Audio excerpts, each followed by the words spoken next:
तो चलिए खबरों के सफर की शुरुआत करते हैं और सबसे पहले बात करते हैं थार के धोरों में भारत और ओमान के सैनिकों के दम की। तो थार के धोरों में भारत और ओमान के सैनिक दम दिखा रहे हैं। आतंक की चुनौती से निपटने के लिए भारत ओमान साथ साथ हैं। बीकानेर के महाजन फील्ड फायरिंग रेंज में जारी है युद्धाभ्यास। तो वहीं भारत और ओमान की शाही सेना के बीच हो रहा है ये युद्धाभ्यास। अल-नज़ा 4 युद्धाभ्यास का कल होगा समापन। ओमान पैराशूट रेजिमेंट के 60 जवान दिखा रहे हैं रणकौशल। भारत के 18 मैकेनाइज्ड इन्फेंट्री बटालियन के जवान बहा रहे हैं पसीना। तो युद्धाभ्यास की बात हम कर रहे हैं और थार के धोरों में भारत और ओमान के सैनिक दम दिखा रहे हैं। आतंक की चुनौती से निपटने के लिए भारत ओमान साथ साथ नजर आ रहे हैं। बीकानेर के महाजन फील्ड फायरिंग रेंज में ये युद्धाभ्यास जारी है। भारत और ओमान की शाही सेना के बीच ये युद्धाभ्यास हो रहा है।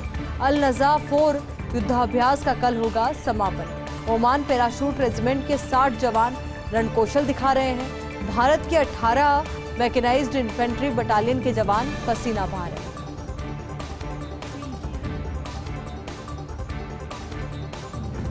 हादसे के बाद बाबा श्याम दरबार के दर्शन का स्केड्यूल बदल दिया गया है। शनिवार, रविवार और सरकारी छुट्टी के दिन 24 घंटे खुला रहेगा मंदिर। त्योहार, विशेष तिथि के दिन भी 24 घंटे हो सकेंगे बाबा श्याम के दर्शन। इस दौरान महज 1-2 मिनट करेंगे शयन और 15 मिनट में भोग। अभी 6 घंटे शयन और आधा घंटे भोग प्रसाद का समय था निर्धारित। अमावस्या के बाद होने वाले तिलक की पूर्व में देनी होगी आम सूचना। तो तमाम अहम बदलाव किए गए हैं और बदलाव के साथ आपको जानकारी दे दें कि बाबा के दरबार में दर्शन का स्केड्यूल बदल दिया गया। शनिवार, रविवार और सरकारी छुट्टी के दिन 24 घंटे मंदिर खुला रहेगा। त्योहार हो या विशेष तिथि हो, उस दिन भी मंदिर 24 घंटे खुला रहेगा। तो दर्शनार्थी बाबा के 24 घंटे इन दिनों में कर सकेंगे। साथ ही इस दौरान महज 1 या 2 मिनट के लिए बाबा शयन करेंगे और 15 मिनट में भोग। अभी 6 घंटे शयन और आधा घंटे भोग प्रसाद का समय था निर्धारित। अमावस्या के बाद होने वाले तिलक की पूर्व में देनी होगी आम सूचना। अब बात करेंगे दैनिक भास्कर में अरुण सिंह के एक्सक्लूसिव इंटरव्यू। तो चुनाव तक डॉक्टर सतीश पूनिया ही रहेंगे भाजपा के प्रदेशाध्यक्ष। विधानसभा चुनाव से पहले प्रदेश संगठन में नहीं होगा बड़ा बदलाव। प्रदेश संगठन महामंत्री चंद्रशेखर भी बने रहेंगे अपने पद पर। 70 पार वरिष्ठ भाजपा नेताओं की टिकट भी नहीं काटेगी भाजपा। जिन्होंने पार्टी के लिए मेहनत की है, पार्टी उनके लिए खड़ी है। तिरंगा अभियान से पूरा राजस्थान जुड़ चुका है।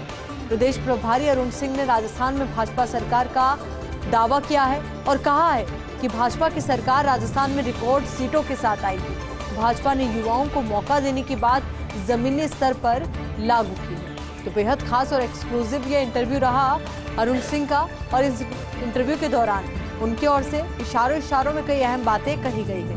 कहा गया है कि चुनाव तक डॉक्टर सतीश पूनिया ही रहेंगे भाजपा के प्रदेशाध्यक्ष। विधानसभा चुनाव से पहले प्रदेश संगठन में नहीं होगा कोई बड़ा बदलाव। प्रदेश संगठन महामंत्री चंद्रशेखर भी बने रहेंगे अपने पद पर। 70 पार वरिष्ठ भाजपा नेताओं की टिकट भी नहीं काटेगी भाजपा। जिन्होंने पार्टी के लिए मेहनत की है, पार्टी उनके लिए खड़ी है। तिरंगा अभियान से पूरा राजस्थान जुड़ चुका है। प्रदेश प्रभारी अरुण सिंह ने राजस्थान में भाजपा सरकार का दावा किया है और कहा है कि भाजपा की सरकार राजस्थान में रिकॉर्ड सीटों के साथ आएगी। भाजपा ने युवाओं को मौका देने की बात जमीनी स्तर पर लागू की। तो चलिए बात करेंगे एक बेहद महत्वपूर्ण सवाल की कि आखिर सरकार में कौन सा विभाग होता है सबसे दमदार। राजनीतिक क्षेत्रों में इसका जवाब केवल गृह विभाग। सरकार में गृह विभाग का होता है एक महत्वपूर्ण रोल।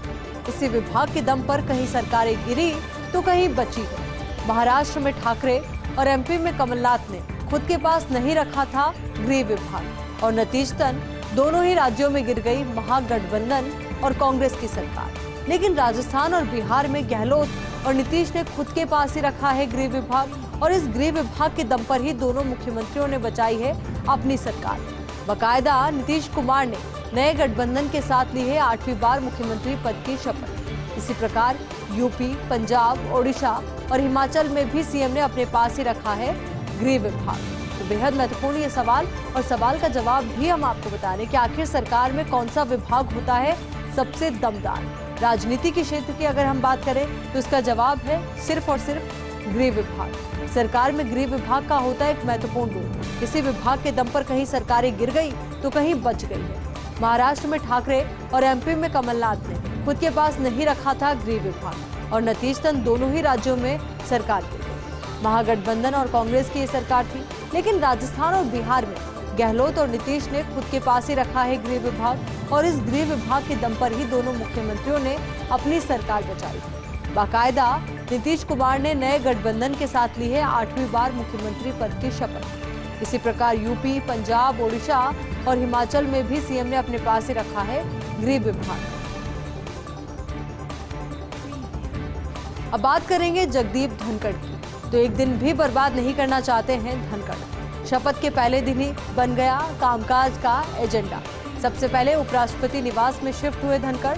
आमतौर पर लग जाते हैं 8 से 10 दिन किसी भी बड़े व्यक्ति को सरकारी बंगले में शिफ्ट होने, लेकिन धनखड़ पहले ही दिन विधि विधान से पूजा करवाकर शिफ्ट हो गए। बकायदा 8 पंडितों ने पूरा करवाया विधि विधान। इसके तुरंत बाद राज्यसभा की सीनियर ब्यूरोक्रेसी से मुलाकात की और उन्हें थमा दिया अगले 1 महीने का राज्यसभा का एजेंडा। तो काफी ज्यादा एक्टिव वो नजर आ रहे हैं और जिस तरीके से उनकी एक्टिवनेस देखने को मिली है तो कहा यही जा रहा है कि धनखड़ एक भी दिन बर्बाद नहीं करना चाहते हैं। शपथ के पहले दिन ही कामकाज का पूरा एजेंडा बन गया। सबसे पहले उपराष्ट्रपति निवास में वो शिफ्ट हुए और आमतौर पर आपको जानकारी दे दें कि लगभग 8 से 10 दिन का समय लग जाता है किसी बड़े व्यक्ति को सरकारी बंगले में शिफ्ट होने में, लेकिन धनखड़ पहले ही दिन विधि विधान के साथ पूजा करवाकर शिफ्ट हो गए। बाकायदा 8 पंडितों ने पूरा करवाया है विधि विधान। इसके तुरंत बाद राज्यसभा की सीनियर ब्यूरोक्रेसी से मुलाकात की और उन्हें थमा दिया अगले 1 महीने का राज्यसभा का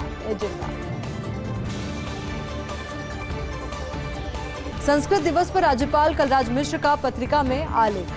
संस्कृति को जीवंत करने का जरिया है संस्कृत। संस्कृत भाषा मात्र ही नहीं है बल्कि भारत की गौरवमयी संस्कृति है। कंप्यूटर प्रौद्योगिकी में संस्कृत सर्वाधिक उपयुक्त भाषा मानी गई। संस्कृत ने हिंदी समेत कई भाषाओं को बहुत सारे शब्द दिए। संस्कृत एकमात्र भाषा है जिसमें शब्दों को किसी भी क्रम में रखा जाए। इसमें अर्थ बदलने की संभावना बहुत कम होती है। इस भाषा में सभी शब्द विभक्ति और वचन के अनुसार होते हैं। संस्कृत भाषा हमारी आत्मा, अस्मिता और भारतीयता के मूल से जुड़ी हुई है। आइए भारतीय संस्कृति से जुड़ी भाषा को जन जन तक पहुंचाने का प्रयास करें। तो संस्कृत दिवस पर राज्यपाल कलराज मिश्र का पत्रिका में यह आलेख और इस आलेख के जरिए उन्होंने कहा संस्कृति को जीवंत करने का जरिया है संस्कृत। संस्कृत भाषा मात्र ही नहीं बल्कि भारत की गौरवमयी संस्कृति है। कंप्यूटर प्रौद्योगिकी में संस्कृत सर्वाधिक उपयुक्त भाषा मानी गई। संस्कृत ने हिंदी समेत कई भाषाओं को बहुत सारे शब्द दिए।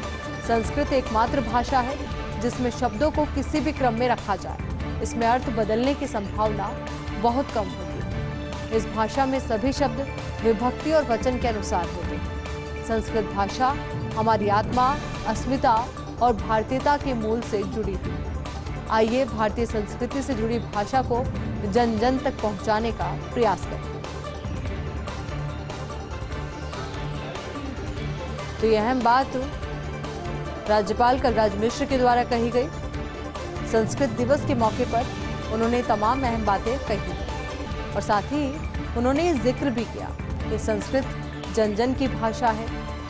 कंप्यूटर प्रौद्योगिकी में संस्कृत सर्वाधिक उपयुक्त भाषा मानी गई है। संस्कृत ने हिंदी समेत कई भाषाओं को बहुत सारे शब्द दिए हैं। संस्कृत एकमात्र ऐसी भाषा है जिसमें शब्दों को किसी भी क्रम में रखा जाए। इसमें अर्थ बदलने की संभावना बहुत कम होती है।